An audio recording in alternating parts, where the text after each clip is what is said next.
Hi! Hello world! In this time of season, Christmas is giving. Like Taylor Swift is getting in on this season of giving in a big way.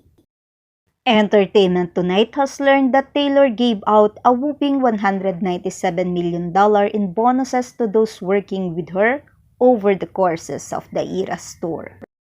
This coming months, after Entertainment Tonight learned that the Fortnite singer gave $100,000 bonuses to around 50 of her production truck drivers, and also dished out bonuses to her band members, dancers, lighting and sound technician, caterers, and other after the North American leg of her tour wrapped and she headed off to Europe.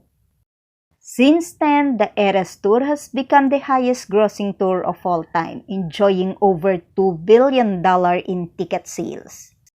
Thank you Entertainment Tonight, Just Jared and E-News. Bright day everyone! Always like, comment, share, and subscribe on my channel. Thank you!